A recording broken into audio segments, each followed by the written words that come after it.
Hey, Dave Weiss here for the Glue Bomb Show. Today I'm going to be unboxing a kit that I'm building for a very simple reason. I'm building this one right now because I just bought a can of black spray paint for another kit. And before the paint goes bad, I have this one that I'm also painting black, so I'm going to do this one so I can shoot the body right away. Here's what I have for you today. It's the AMT 2008 Chevy Corvette convertible, and this is the Indy Pace Car edition. So I'm going to build it just like it shows on the box. On the back of these AMT kits, I'm not sure if any of the other manufacturers are doing this. I haven't noticed it. But AMT has started to put the parts trees on the back so you can see exactly what's inside. This is really a nice feature because, of course, you want to see in advance if this is a complex model or not, if you're somebody who really likes complex kits, which I often do.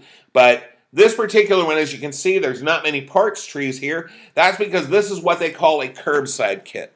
In other words, there's no engine. The hood doesn't open. It's just there. It's nice. It will look great on the shelf, but it's not terribly complex. Again, I picked it up mainly because it was the Indy Pace car. I got this at Ollie's, so the price was really good. And here's what we got. Here's the decal sheet. You can see those nice Indy 500 billboard decals. Very nice. I like that they also put a photo, a postcard more or less, of the finished of the real car here, so that this will give me some good ideas about how to paint things, because again, I want to make it look very much like the real car. All right, we have the clear tree. As you can see, we have the windshield, of course. We have those glasses that go over the headlights, and then it appears we have some lenses on here. I'm thinking these must be lenses for tail lights and things like that. So, looking forward to seeing how those go in. We have the hood. I'm not sure why they gave me the hood because it doesn't open anyway, but that's okay. And then several body parts here. Looks like these might be door handles and things like that.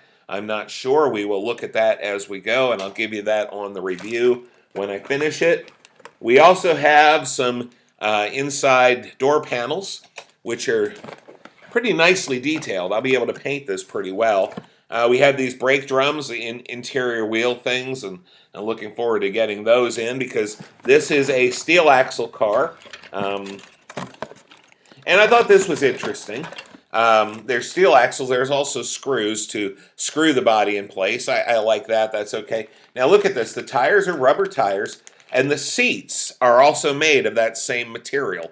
So I will probably leave these unpainted because they'll look very much like vinyl seats. I love that feature. I have not seen that before, and I think that's great. The body, here we go, is, actually there's a reason for the hood because they actually have a little bit under here. Of course, there's no real detail on it. But again, really nicely detailed mold here, really nicely done. The mold is very clean. We have the chassis. Again, a fairly detailed mold. There's a lot going on here. I'll be able to do some nice painting on that. But of course, I don't have to build all that. We even have the underside of the engine. I'm looking forward to putting this thing together. Of course, the front and back bumpers, the dashboard. These are the tailpipes, steering wheel, looks like that's the steering column, and the rear view mirrors. And then we just have this interior pan to put in it. The wheels I thought were particularly nice. I'll do a little bit of black wash on these just to get some of those details up. But boy, those are really nice wheels. Now, one of the things that is a little aggravating about this kit, and I knew this in advance, so I'm not going to whine, except I'm just going to mention, I really don't like when they mold in color, and I especially don't like when they mold in black. Now, in this particular one, it's okay because I'm going to be painting it black anyway, but I really like when they use white plastic, because if they use white plastic, I can make it whatever color I want. I can make this an Indy Pace car, or I can make it just about anything else that I want to.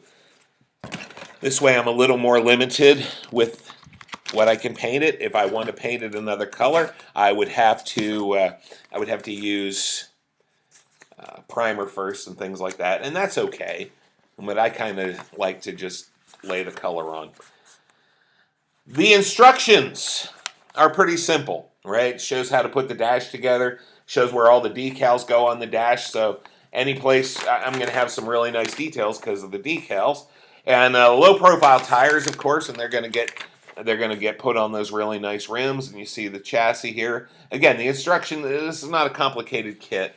Over here we have various other instructions for the interior, and then of course on the back we have all the body assembly, how to put the decals on, and it's pretty cool. The one thing that I found particularly amusing with this kit, and I'm not sure if AMT is doing this all the time, but I have, let's see, 5 different sets of instructions in it, each in a different language. This is the first time I've ever seen this. Now, the one thing I like about that is that means the instructions have words, and they'll tell me what to do.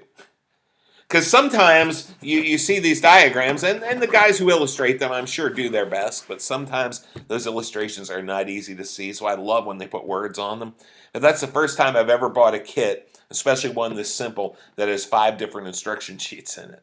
Anyway, overall, it looks like it's going to be a fun kit to build. I still have another kit on my table, on both of my tables. Actually, I have 2 kits going right now. So it's going to be a little while before this one gets built, but I wanted to share it with you today because I want to paint it. All right, so guys, it looks like it's going to be a fun kit.